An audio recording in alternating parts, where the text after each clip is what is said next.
Hey everyone, Steve from 11ish, a channel where we talk about lucrative but sound investment opportunities and strategies based on requests from you guys. Today we're going to talk about something fundamental, how to read and interpret all of those numbers on a tickers page. I know it's super daunting because most of us don't have a finance degree, but I promise you it's easier than it is. The 11ish approach is to break it down into 3 layers. By doing so, it's easier for you to understand, but also you can use each level as a tool to qualify the stocks that you're looking at so that you don't have to do a full-blown research for every stock that you're investigating. This way it saves you time because we're not full-time investors. We want to maximize the amount of time we have, spend most of the time around the business value, the product differentiators, and all of that great stuff, because that is how you figure out the explosive growth. The fundamentals is really important for you to figure out whether you're walking into a trap. So without further ado, if this is the type of content you've been looking for, please hit the like button and let's get started.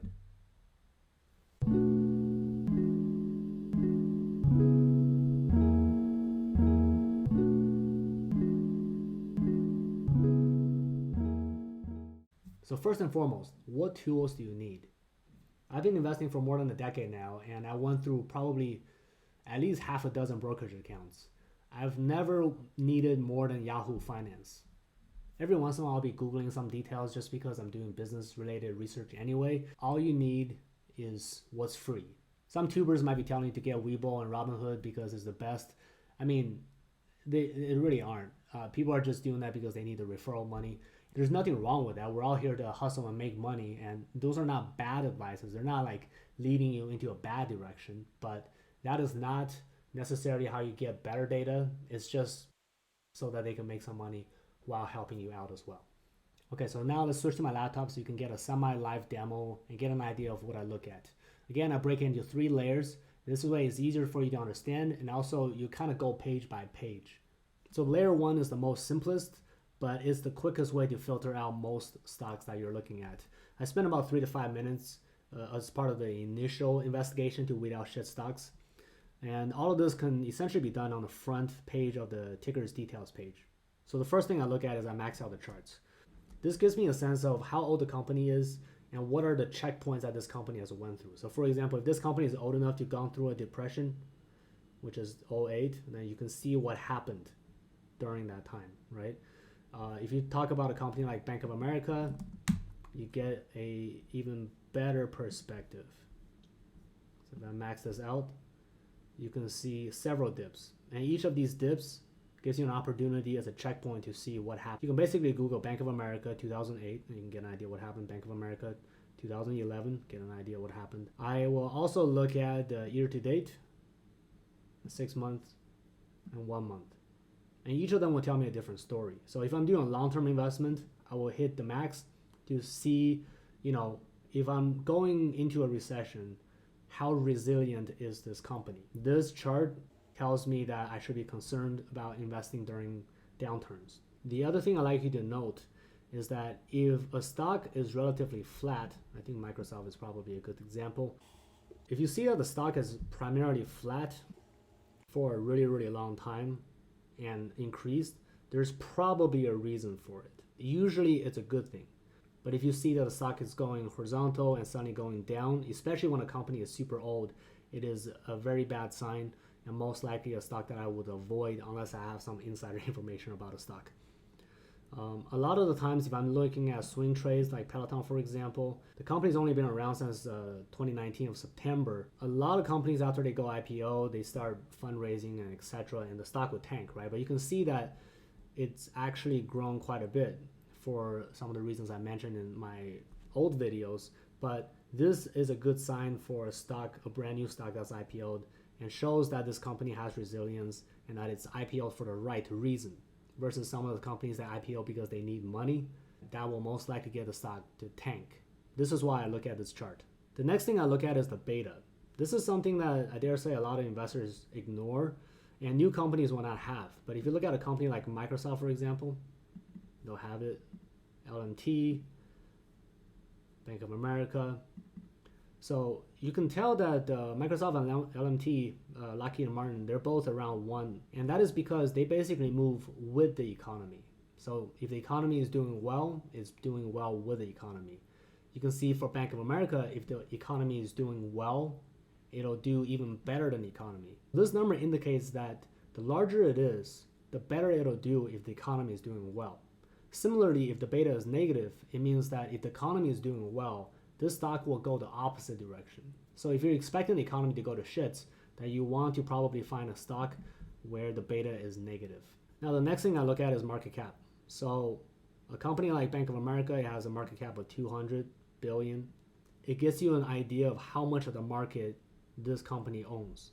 And in order for you to get a better perspective, you want to find a couple of companies in the same industry to figure out whether 200 billion is a lot for a bank or not, right? So you can kind of Google publicly traded banks.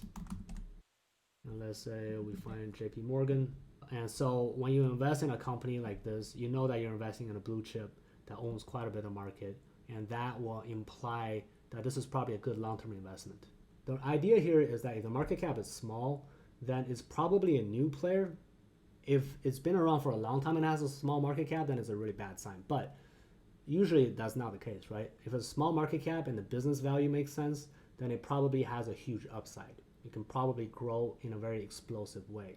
Whereas a company with a large market cap, especially compared to the other companies in the same industry, it'll show you that this is probably better as a long-term investment, if an investment at all. So another thing I look at if I'm swing trading is the average volume, because if the volume here is hanging around 500,000 to a million shares on any given day, if it's like less than 100,000 for these peon companies, that means the volatility is probably really, really high. If the volume is low, there's also a chance that if the shit hits the fan, you will not be able to sell it at market value because there's not enough volume for your shares to be sold. That's something to watch out for if you're swing trading a stock.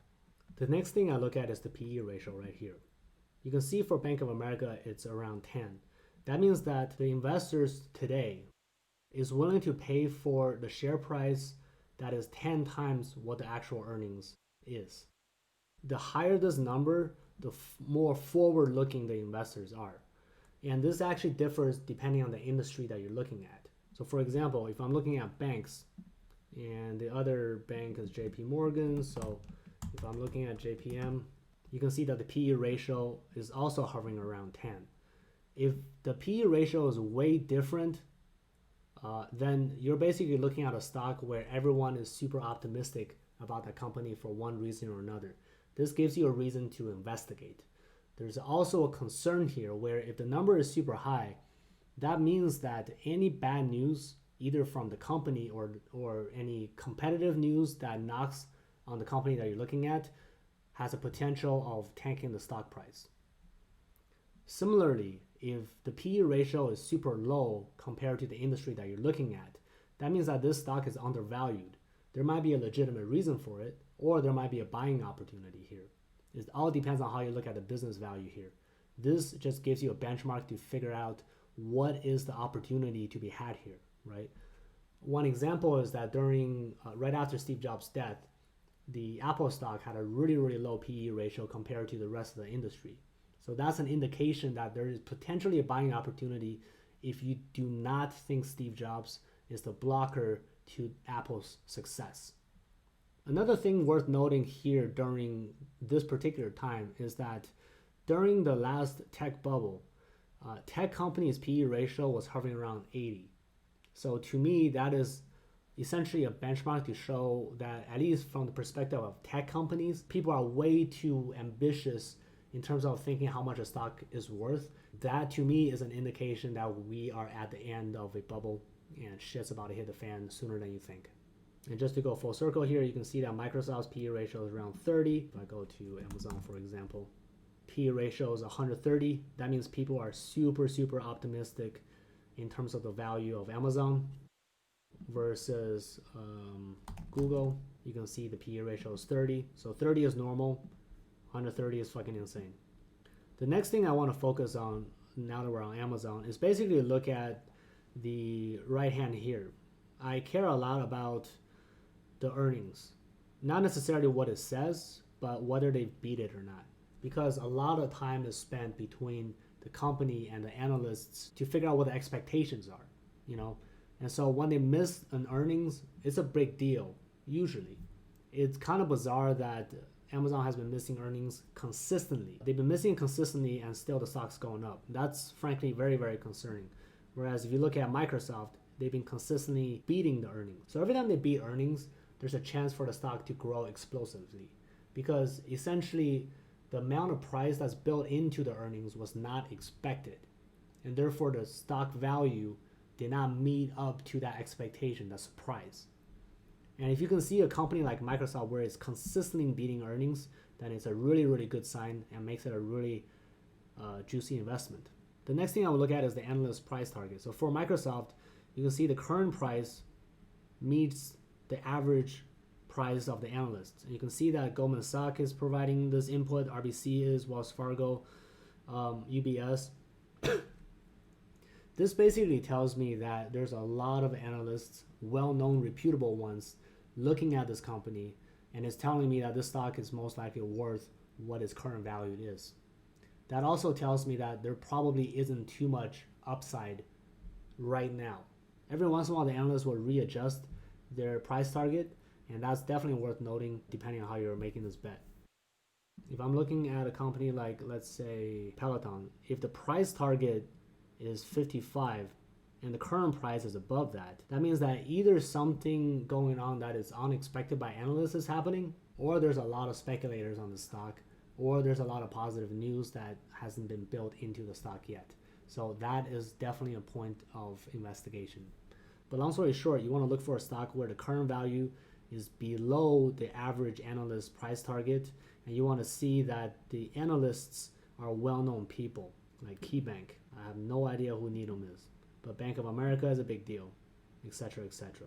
So I know that monologue took forever, but in practice, this is actually very quick because you're just looking at a handful of key indicators, and as you go through this, you become quicker and quicker. And that's really all you need for the first step of weeding out whether a stock is worth looking at or not. If it passes your benchmark in terms of, whether the price target makes sense for you, whether the PE ratio makes sense for you, investing in long-term versus short-term, what the chart looks like, how big is the market cap. If all of these things make sense, then we move on to the next step where we actually look at the financial statement. We're going to switch to something different and look at Google instead. So when I look at financials, I look at years and then I look at quarters. If I'm investing in a company that has explosive growth potential versus long-term growth potential, I want to look at a company's top line and I care very little about its bottom line. The bottom line is net income and it most likely will be reinvested. So therefore the net income will not be that impressive and most likely negative if the company is going through a growth phase. I want to see that. I want to see them reinvest every penny they have to make sure that the revenue grows in an explosive way. Whereas if you look at a company like Google, the top line is pretty much 30% year over year. And if you switch to quarterly, you can also see that it's performing quite admirably. Also, another reason to look at quarters is because you can look at seasonalities, right? Some companies are seasonal, like travel companies, for example, where it's going to perform like shit during certain quarters and a lot better during others. And these create investment opportunities as well. For the most part, I don't really care about operating expense. I do care about the cost of revenue though, because it tells me how big the profit margin is, depending on the type of product I'm investing in. So when it's a SaaS product, I don't really care about the cost of revenue. But if it's a physical goods product, I want to know what the profit margin is, right? If they're selling clothes, how much does it cost to manufacture and create and market are very important to what they're selling, whether they're going to be able to make money in the long run. Because that potentially can come down to a play on the economy of scale. As they grow larger, their costs can potentially get smaller and therefore they make more money. Whereas if they spend a lot of money on marketing to gain market share, either they're in this startup phase where they have to, try to go into a saturated space, or I might think that they have no shot at all because they're spending way too much to make money and there's no way up. Another thing worth noting is that I don't look at dividends because that to me is essentially the cherry on top. I don't really look at any stocks where dividend is high because I'm looking for high explosive growth stocks. Companies that pay for dividends, historically speaking, is because they can't attract investors in any other way. For example, Microsoft used to be a really, really boring stock. You can see that if I max out the chart, it didn't go anywhere, right? It was just hovering around $30 because no one liked where the company was going. They started paying out dividends to attract people to invest in the stock. The higher the dividend, the more likely that leadership doesn't know what to do with their money. And that is a dangerous thing. You're basically investing in a company where they don't know how to grow faster. And that's the type of company that I avoid. But I usually get that information by looking at everything other than dividends, so it's not a big deal to me. One additional thing I usually look at is pretty critical. So a lot of the times the PE ratio isn't there, and it's most likely because it's negative or something like that. You want to figure out whether this company is currently a pump and dump target. And to do that, you basically divide the market cap against the revenue. So the market cap was this much divided by 10 for, you can tell I already looked at this company. Okay, so this is that company. And another pure player is Axon Technology or Enterprise, where their market cap is in the billions instead of millions. So this shows me that this company is a lot more established and probably makes a shit ton more money. And they're a good benchmark. So almost 6 billion market cap against the 530 million in revenue, because the numbers are in thousand, shows me a ratio of 11,000 here versus 8,000 here. So that to me means that DJLY is no longer being pumped and dumped, relatively speaking. And you can actually see this, right? So let me just show you what this means. Because market cap is essentially the number of shares outstanding times the share price. If I just zoom this out to 6 months ago, or 1 month ago actually, you can see that the stock was twice the cost. If I'm employing the same method, then essentially the market cap would have been like 160. So now the market cap is 15,000 versus the 11,000. That means that the market cap is larger than an established company, even though it makes a lot less money. And that to me is an indication that the company is being pumped and dumped. So that's how I figure out whether a company is dangerous to invest in the short term, even if its business value makes sense. So that's it. That's really all you need to look at in terms of the financial side, because I want to make sure that you streamline how you look at the numbers as a benchmark. That's really all you need to look at for any given stock. That being said, there is a third level of investigation. If it passes these first two levels that we talked about, the next thing you want to do is to find 2 to 3 companies in the same space. You want to make sure that you give yourself an opportunity to fall out of love, because the stock that you have a tunnel vision against, it doesn't necessarily mean that it's a good investment, right? You want to see what else is out there. And if you insist on investing in a company that has worse financials than those competitors, then there better be a good reason. And there may be. This is why I'd rather you spend more time on learning about a business's value and product differentiation. Knowing that a company is an underdog is a potential that it has a higher upside, or it's a potential for trouble. This is why you want to spend more time on the outlook and the business value rather than just looking at the numbers. All of the indications that we looked at will tell you whether this company is worth looking at, whether there are red flags that you should avoid, or whether it's an underdog and there might be a higher growth potential. These numbers will tell you that.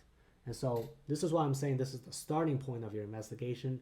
You don't want to spend a shit ton of money on it because, I don't want you to fall asleep. I want you to invest in companies that you care about. And to do that, you want to spend more of your time understanding the business of what you're investing in, understand the business value and product differentiation. So that's the next video that I want to talk about. But in this video, I hope it's clear in terms of what we're looking at, why we're looking at it, and how it can be helpful. I really appreciate you guys watching through this. Let me know if you found this content useful, because I really want to make sure this content makes sense, is interesting, and is helpful. I don't want to just put out content for keywords. I want to make sure that this is actually beneficial for financial literacy. If you did find this content useful, please share this around so that we can grow the 11ish collective, because there's enough money for all of us to make, and I want to make sure that we grow this community together. Thanks for watching, and I look forward to working with you next time.